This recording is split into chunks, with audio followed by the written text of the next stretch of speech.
Welcome back. It's Politics with Amy Walter from the Takeaway Live today in the green space at WNYC. Now, you may have heard your voice here, people sitting at the green space in WNYC, because you shared your opinions on the Electoral College with us before the show. Now, I am joined on stage by Carrie Dann, the political editor for NBC News, and she's been looking at public opinion on the issue of the Electoral College. So, Carrie, you heard a lot of people in the audience saying they want to get rid of the Electoral College. Is that representative of what you're seeing nationally? Well, I'm glad that everyone here is sitting down, because the shock that will come to you is that the 2016 election made this issue more partisan. What? If you can believe that. I can't.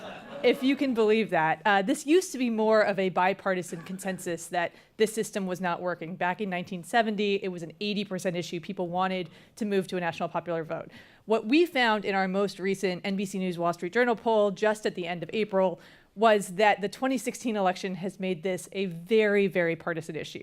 We did find that a slight majority, 53%, want to move to a national popular vote. 43% want to keep the Electoral College as it is. If you look inside those numbers, though, people in America have figured out where their bread is buttered on this. It is about 75% of Hillary Clinton voters who say, let's get the national popular vote in here, and about 75% of Trump voters who say, you know what, I kind of like the system as it is. Right. It's funny because up until the 2016 election, there were a lot of folks saying the challenge for any Republican is the so-called blue wall, right? These states that have been voting Democratic in the Electoral College for years and years and years, except that Trump broke through that and won those states. And so now Democrats saying maybe the popular vote's a better way to go. Right. Do you think, though, that if a Democrat were to win in 2020, that this fervor for getting rid of the Electoral College would go away? That it would kind of go back to pre-2016 levels? I think it depends to what your previous panels have been talking about, what kind of difference there is between the overall national popular vote and the Electoral College. I think the fervor is there because of what happened with Hillary Clinton. But keep in mind, after the 2000 election, where we had a similar situation where a Republican president failed to win the popular vote but won the Electoral College and became president, this was a partisan issue, but not nearly as much as it is now. So about 45% of Republicans, this is according to a Gallup poll, this is not the NBC News Wall Street Journal poll, but a very similarly worded poll. About 45% of Republicans, even after George W. Bush was inaugurated as president, said, I'm not really sure about this issue. And of course, that's fallen to less than a quarter of Republicans now.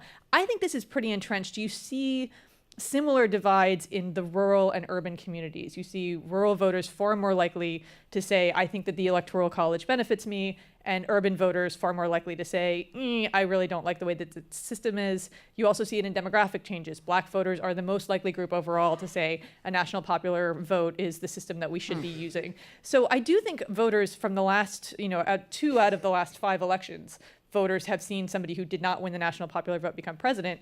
People have internalized, I think, those messages and have a pretty good sense of where they live and what kind of politics they have, which of those two systems is the most beneficial to them and their political beliefs. And you spend a lot of time, as I do, paying attention to the 2020 politics of this. We started the show with a montage of almost all of the Democratic candidates running for president saying, let's get rid of the Electoral College. From what you're hearing and seeing on the campaign trail, is this something that voters are pushing as well, and they're responding to the voters? And do you think the voters will hold these candidates accountable if they become president? I think voters will try to hold these candidates accountable. I mean, the problem with looking at the division in public opinion that we see today, this is now a 53-43% issue. This used to be, as I said, an 80% issue in the 1970s, after the election of Richard Nixon, who just barely squeaked by winning the popular vote. A lot of Americans realized that there was a scenario where somebody could lose the popular vote and still be elected president. And at that time, it was bipartisan. It was an 80% issue. It still went nowhere because smaller state senators and were incentivized to block any kind of legislative action on it. That same divide exists today, but in a much more dramatic way. Republicans are really not incentivized legislatively to make a change to the system that's benefited them 2 out of the last 5 elections.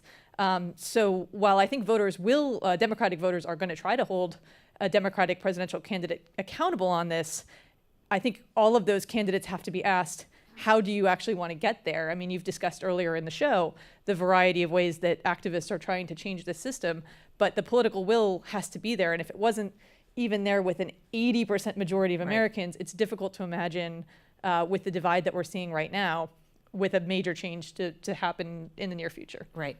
And that are they hearing it on the campaign trail? Are you picking that up? I think you're hearing a lot of Democratic voters looking for institutional change. We hear the same thing on, for example, the legislative filibuster. A lot of Democrats saying, even if we elect a Democratic president and we keep the Democratic House, but we don't have the Senate, how are we going to do these major initiatives that we're talking about? Democratic progressive voters are talking a lot about Medicare for all. When you ask candidates how exactly you're going to do that in divided government, if they don't address the legislative filibuster, it's difficult for them to answer that question of how am I going to get these things done?